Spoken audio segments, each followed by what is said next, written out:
So thank you very much, everyone, for a fantastic set of presentations. For all of those of you out there who want to ask a question, please do on Slido. I have an initial question that I'm going to ask Mike, but please do put your hands up and ask on Slido. But also consider the session purpose, which is really about the sort of gathering and embedding of this global best practice into the UK context. So, Professor Mike Elliott, we really don't need to introduce you, I don't think. But you're now the Emeritus Professor of Estuarine and Coastal Sciences at the University of Hull. And I'd like to start with a short question for you, because you haven't had the chance to speak yet.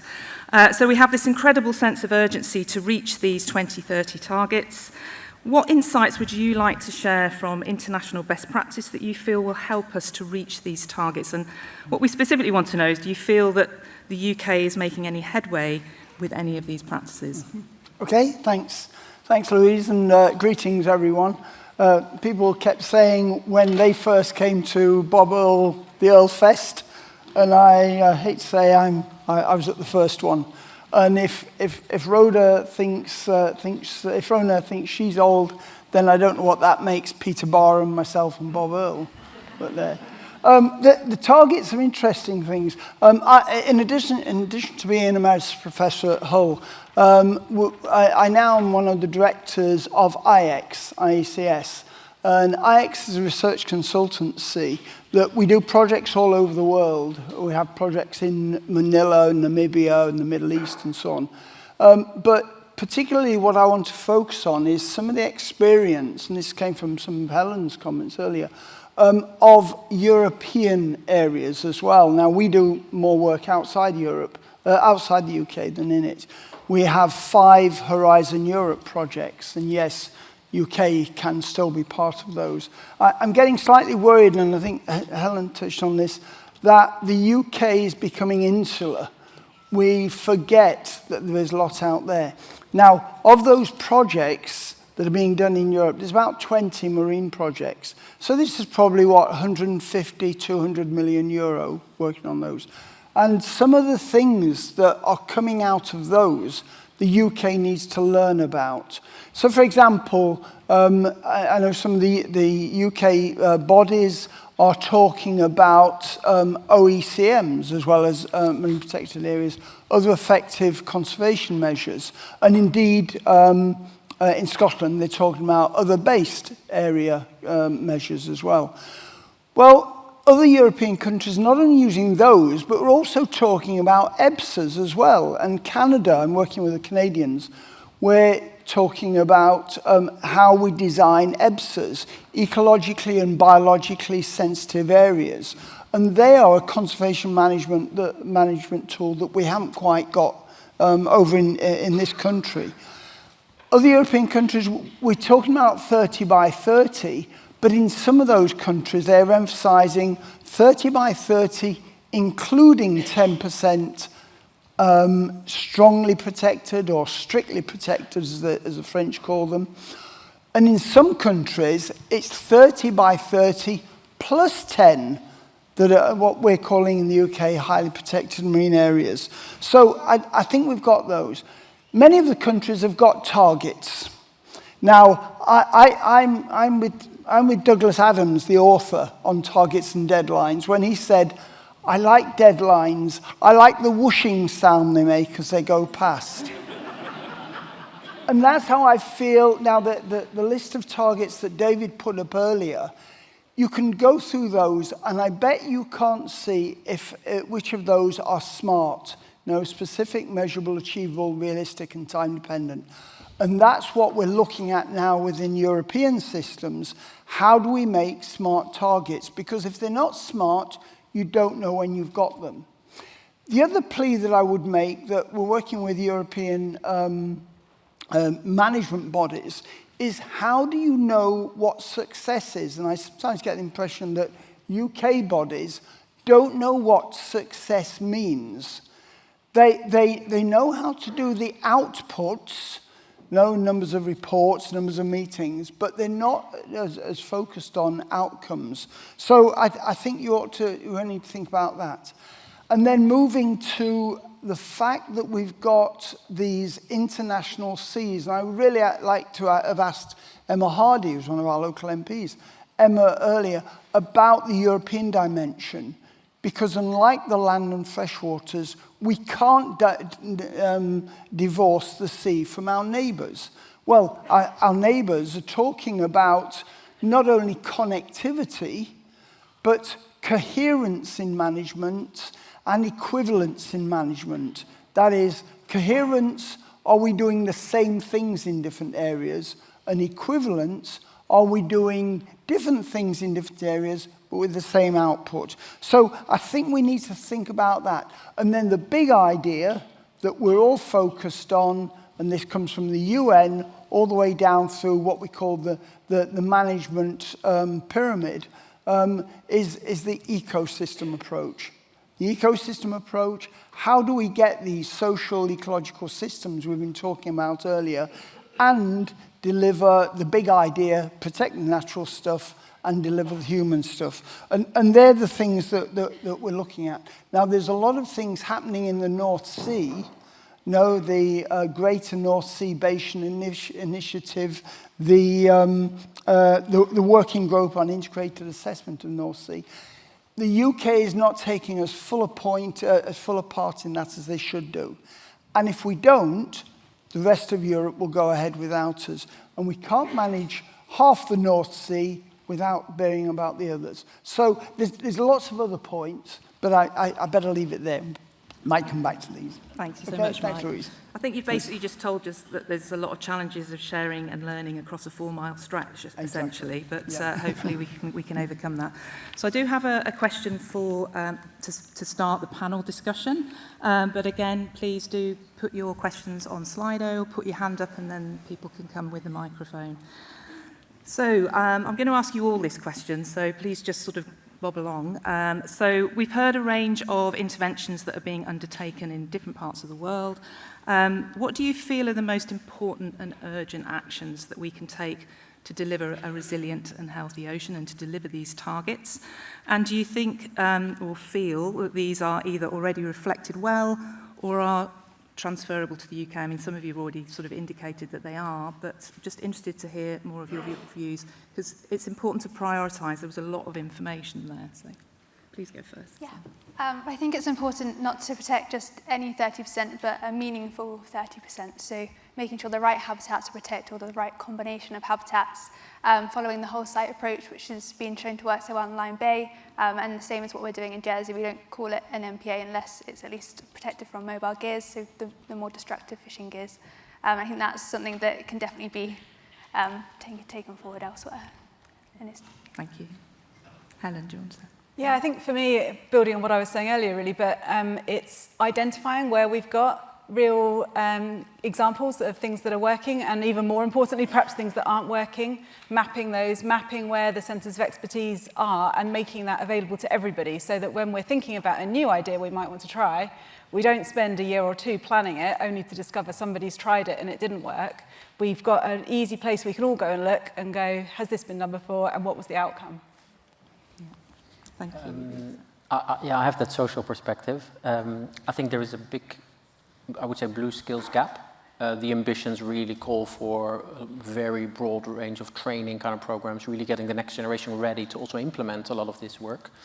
And I think that social element is also important in the sense that, we're talking about the highest rates of unemployment are in the coastal zones around the UK. It's the quote of saying, why should I care about the end of the world when I have to worry about the end of the month, right? I think making sure that ultimately that social equity of all of these things, like including nature restoration, ultimately creates employment opportunities and career chances in those communities, I think is really, really vital. Also to have the broader political backing to bring this work to a next level. So I would add to that from what folks have said already, and I would say that monitoring is really important, along with control and the ability to actually implement what it is that you said you're going to be able to do. So putting things that are appropriate into the right space at the appropriate time, and being able to monitor that and make sure that it is making the change and taking learnings from elsewhere and being able to change things as you go. If it's not working, tweak it, make it better. Great. I think the biggest thing is about silos. The previous panel, when I saw the range of people that were sitting on the panel, I thought, oh, there's going to be fireworks, because I assumed there would be some really different points of view. And what really struck me was that everyone was on the same page. When it comes to actually doing our day job and delivering work, that doesn't always feel like that. It can feel a little bit them and us. I think if we can get that trust built up early on when we're working together, I think it'll reap dividends, because I think that is probably, there was talk about storming, norming, forming, I forget the order, but it feels like we're very close to the forming stage where we can actually kind of realise that we're all on the same page and really work together. I think that's really important. I think, Louise, of course I agree with all the others, but remember that monitoring is not a management measure. Monitoring tells you what management measures you have to do and whether management measures work. In many countries in Europe now, we're talking about the MSPD, the Maritime Spatial Planning Directive, as being the programme of measures for the MSFD, the Marine Strategy Framework Directive. I haven't heard in the UK whether we regard marine planning, which is, I think someone mentioned earlier, as a programme of measures for the UK marine strategy. But the main point I want to make about what we can do, look, various talks today have touched on data and the adequacy of data, and we're putting a lot of effort onto our data fair, findable and accessible and all that. What we're trying to do in other countries, and we've just done a project for the European Union on eModNet, and the European Union want to make eModNet the central official data repository that if a country is going to do something in marine planning or the Marine Directive, they use official data. So data have to go into eModNet and it comes out of it. And I think one of the difficulties we've got in the UK at the moment, the data are disparate. It's everywhere. What we're trying to do is get not only official data, statutory data in, we're trying to get industry data in and academic data. And Brussels are moving this line for what they say official data. I think that's what we're still struggling against in the UK. Okay, so I'm hearing a lot of key words here, sort of data efficiencies or just broader efficiencies. We need to be adaptive. We need to get out of our silos. We need to share more. But I think the key word that came out there was actual trust in engaging with partners from other parts of the world and really sort of accepting that others might know better than us or might have some alternative perspectives on how to do things well. So, Dick, I believe you've got a question, haven't you? Yeah. Is there a mic? Do you want to come up?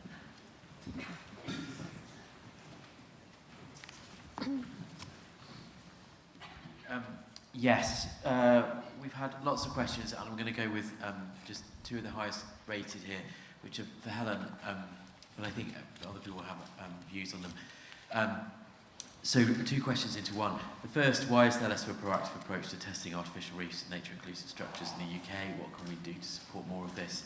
And also, what are there any learnings around regenerative aquaculture, or I guess nature-inclusive design, that we can learn from the EU in the UK? Yeah, absolutely. So on nature-inclusive design and why perhaps the Netherlands in particular is more proactive, I think there's a couple of key reasons. One is that the way they lease their offshore wind farms very strongly brings in certain ecological requirements. So they do this in two ways. Sometimes they specify you must do this, and other times they make it part of the award criteria that you have to put your best foot forward to deliver a certain kind of outcome. And they've used both of these for nature-inclusive design. So the wind farms that are being built now and will be built in the coming years need to include nature-inclusive features, which means that the whole industry is incentivized to go and test them first, so that you test them at a smaller scale before you need to do an entire wind farm's worth. So that's one really key thing that makes a difference. I think the other thing is the fact that the offshore wind farms are the site is designated and its primary purpose is to be there as an offshore wind farm, and other activities are excluded, which means bringing things in where you're putting new structures on the seabed is kind of inherently easier, because you don't have to worry about whether you're going to interfere with somebody else who's still got rights to fish in there, or somebody who might be passing through for recreation. So the whole setup makes it easier. But this is where I think we've got such an opportunity to learn from what's already happening there and make sure we're pulling all of that back across to the UK. And on the aquaculture, well, I think this is a really interesting space, and Germany in particular has a lot of interest in co-locating aquaculture and offshore wind. And it's very species dependent, what will work and what won't, and related to the environment as well. So we're looking at this. We've been doing a couple of things. One is to do some kind of mapping about the conditions where we think that different species would co-locate well with offshore wind, and then also starting to work with the suppliers of the technologies that could be co-located. And as you can imagine, if you're looking at seaweed farming within an offshore wind farm, it's very different to oyster farming, for example. So I think that definitely translates to the UK, and we will see it happening in the UK as well, but there's been more of a policy push in Germany so far. Thank you so much. Are there any questions in the audience? You're a bit quiet. Was there not enough cake? Is there one over there? Okay. Yeah, hi. Paul Canning from Atkins Realis. For John, a question for John as regards to prime hook work, which I was really interested by. My experience is in the coastal environment, coastal management in the UK. We have a lot of targets, a lot of legislation, a lot of funding challenges, and I worry sometimes that we are getting frozen in the UK, struggling to make any coastal management, sensible, sustainable coastal management happen in the UK because of all the competing interests. Whilst the sustainability of your prime hook work, I suspect there'll be diverse views in the audience around that. I'm interested in the scale and speed of response. There might be a lesson learnt there. So I'm just interested in your thoughts and lessons for the UK. Regulations are complex, especially around planning for coastal schemes. It can take a long time to get approval for planning schemes. And I know that can be controversial. I kind of think that if we just step back a bit from the specifics of the complexities, what worries me, I think, if we talk about 2030, is that we're going to see a big event happen in the UK that will force some regulatory change. I think that's what really concerns me. So Hurricane Sandy was definitely like a wake-up call for places like New York and places like Prime Hook. We've had some really terrible weather over the last weekend, but I'm left with this gnawing sense that we still got away with it. There was a recent flooding report done about central London and what would happen if central London hit a big flood, including the impacts on a huge number of basement properties in the flood zone. So we can talk about, I guess we could have a long protracted answer about the complexities of the regulatory system as it is now, but what worries me is that we're not planning for the future, particularly in terms of like what the regulations will look like if we have to react to an event like Sandy or similar that has a really devastating impact. I don't know, it doesn't directly answer your question, but it's a bit of a pushback almost on, I think there's perhaps a broader question here as well that we need to think about in that, how a reactive scheme would operate if we had a similar event here. Does that answer it, or do I need to expand on anything?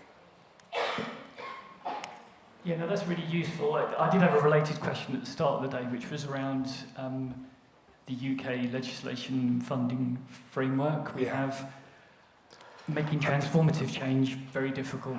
I'll say one more thing then. In my experience, one of the big blockers to getting regulators to join like a participatory group when you're trying to design a scheme in a hurry, one of the big problems is a lack of resource. So they simply struggle to find the time, and with the best will in the world, that makes their life really, really difficult, and it has knock-on effects for project delivery as well, because you end up in a very kind of transactional relationship despite everyone's best efforts. So I would also kind of support the people earlier who were saying that I'd absolutely welcome enough regulatory funding to allow them to just step outside the very narrow regulatory remit and into more of a kind of contributory, participatory kind of remit where they can be part of the conversations far more. I think that would be helpful. So I'm not seeing any other hands. I've got a sort of follow-up question, I think, for all of you, really, which is along the lines of what we've been talking about. So what do you think is needed to promote and really strengthen the lesson sharing between the UK and other coastal nations? It's a bit along the lines of what you've just talked about, John. But again, maybe we go this way. Mike, please go first. We haven't got long, so just a 1 minute intervention. Thanks, Louise. And I guess here we're probably preaching to the converted in that most people here are probably ecologists, or you like the ecology, you have a green background. But remember, in order to get a successful and sustainable solution to our environmental problems, we can't just stop at that. And many of you know for a while we've been writing about some things called the 10 tenets, 10 things that you have to get on board, and that's the economy and technology and politics and culture and ethics and so on. In business, if you're running a supermarket, you would call it PESTLE. The environment of your supermarket is the political, economic, social, technological and legal. If we don't get all of those in, if we don't talk to all of those people, we are not going to get sustainable and successful solutions. And I think that's the problem that we all have. It's very easy for us to go and talk to our own cohort, our own group, but actually we're going to have to start thinking out of the box and realize that not everybody is so interested in the ecology. And, well, as you heard from the Chancellor today, no, it's the economy, stupid. So trying to get those 10 things lined up, if you get them lined up, we will get successful and sustainable solutions. Thanks, Mike.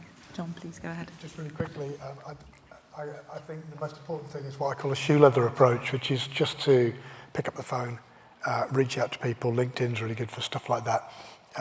Connect with people. If you've got questions, just ask them. And a lot of the time people will just respond and go, oh yeah, that interesting thing. I'm more than happy to talk about it.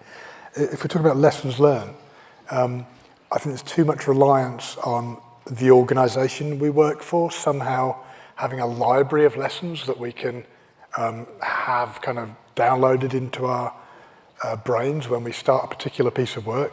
And it's not the way to do it. The way to do it is to be proactive, to take responsibility for the bit that you can do, and to reach out and talk to people and be part of a community. That's my view.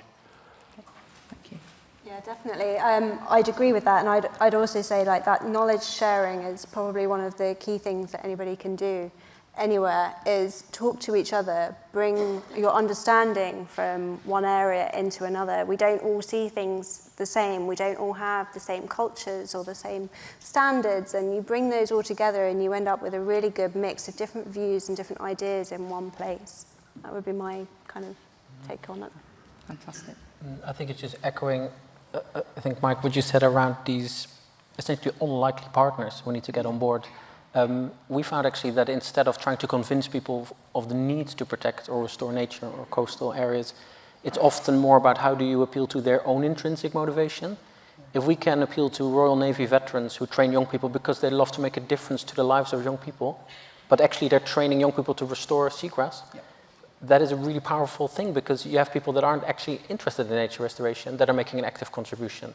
And when that translates to port authorities and to youth organizations, and then you're building a kind of broad alliance that I think is really needed to change the narrative from just focusing on nature, as counterintuitive as that may be. Fantastic. Yeah, I mean, I thought Brendan said something really, really good on this earlier, where he said logical behaviours depend on your sense of place. And I think, you know, in a sort of expanded version of that, it depends on your context. And we've all got part of the solution, and it is all about us finding a way to bring them together and yeah, get out of each other's way once we've created the solution. So that's all I can add, really. Yeah, and just reflecting on what everyone else has said, more communication, working groups, not just with other scientists, but with industry as well, making sure that the stakeholder voice is coming through. We have a thing called a marine resources panel at home where we have scientists, NGOs, officers, industry all in the same room. And it's where you sort of hash everything out and get to an agreement before going to that minister level, and it speeds up the process. So, yeah, Fantastic. speaking. Well, we haven't got a lot of time left, so I think I'm just going to wrap up. Yeah, okay. So I just want to start by thanking the panel for fantastic presentations and for the discussion today. So thank you so much, and also for the questions. For me, I think the main takeaway is that, and is always, that we need the ocean to unite us, essentially, and work together across these borders to share best practice and learnings and really enable us to scale the conservation and sustainable management efforts and commitments in order to meet these sort of 2030 targets of ours. So I think this discussion has really highlighted some important lessons. Things that just popped out to me are, you know, we need to prioritise, we need to get lessons down to the ground through all the means discussed today.